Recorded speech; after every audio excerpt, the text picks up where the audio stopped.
Let's do Mastery Items, Week 7c. Question number 1. Graph the two equations and determine where they cross. All right, so we have two equations here. They're both linear equations. They will make two lines, and the lines will cross at one point. We want to see where that point is. So our first equation is in the form y equals mx plus b. That makes this easy to graph.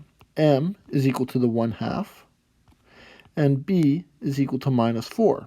M is our slope, our rise over a run, and b is where we start. So let's mark our start point at -4. Our slope is 1/2. That means up 1/2, up 1/2, and we keep going like this, and we can work it backwards as well and connect the points.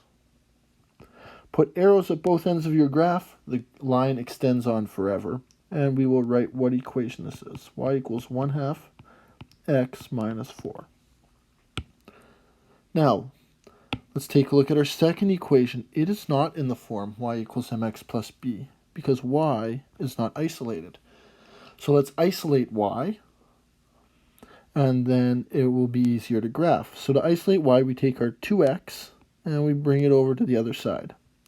We get y equals -2x plus 1. Now we have our slope of -2 and our start point of +1.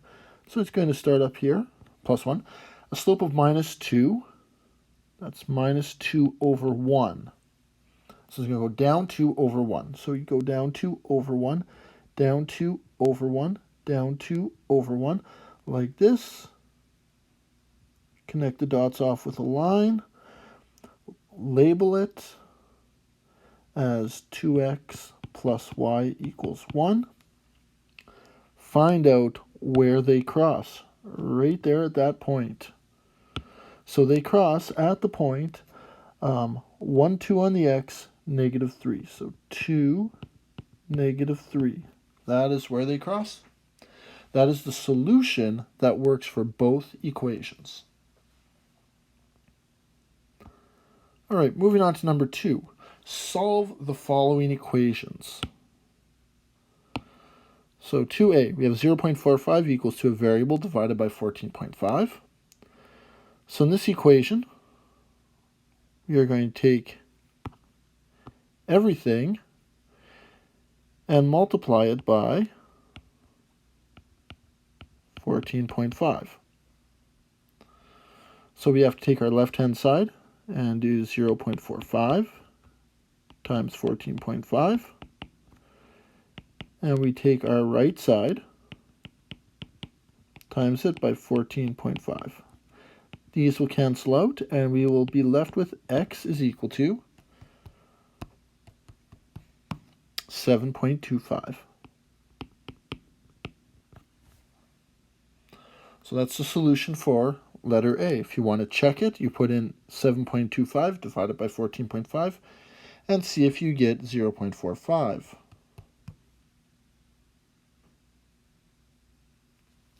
And apparently I did not.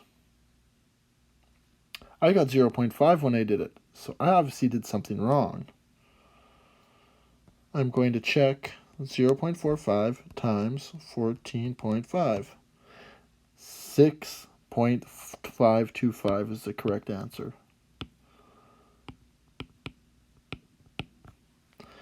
Now I check that by dividing by 14.5 and I get the correct answer. So my check allowed me to see if I got the right answer or not. So the answer to number 2a is x is equal to 6.525.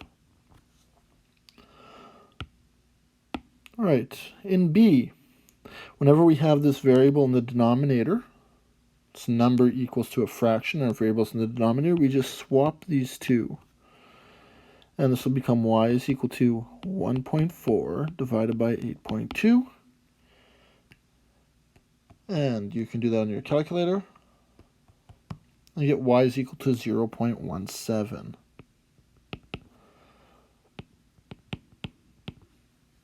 That's an approximate answer. If I want to check it, I do 1.4 divided by 0.17, and if I use my approximate answer, I got 8.235, which is approximately correct. Letter C, 3.25z, there's our variable. We need to isolate that. To isolate that, we're going to subtract 1.63 from this side, and we're also going to subtract 1.63 from this side. As long as we do the same thing to both sides, our equation stays equal. So 4.81 subtract 1.63. So we will be left with 3.25z equals 3.18, because those two canceled out. Now we just divide by 3.25. So we divide this side by 3.25. Then we divide this side by 3.25. These cancel out, and we're left with z is equal to 0.98. Again, that's an approximate answer, but that is approximately what z will be.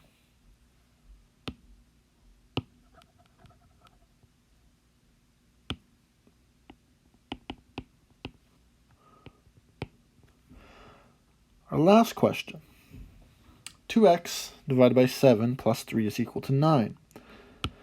Again, right here, we have our variable, our term with our variable in it, so we need to isolate that.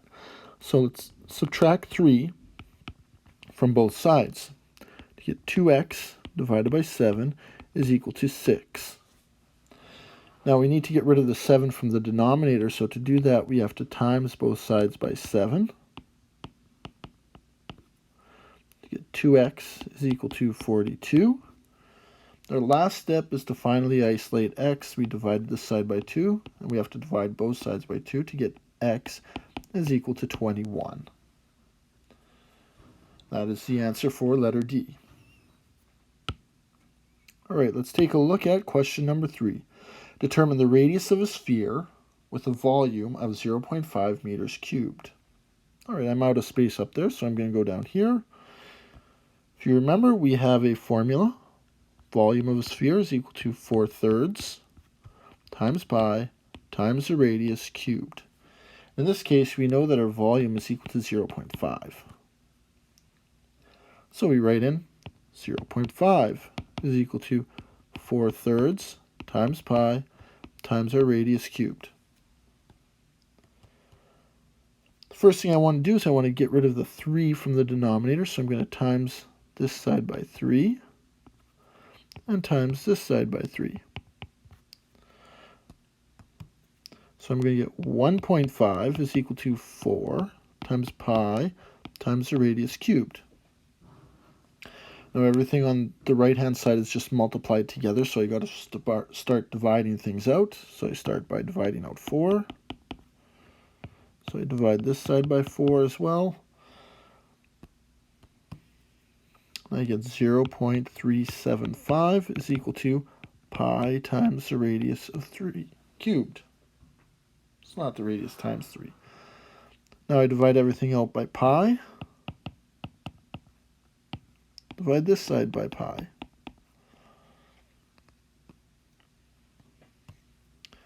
And I get 0.119 is equal to the radius cubed. Last step to get rid of the cubed, I cube root both sides. And I get 0.49 is equal to my radius. And that will be in meters. Thank you for watching. I hope this helps. If you have any questions, put them in the comments.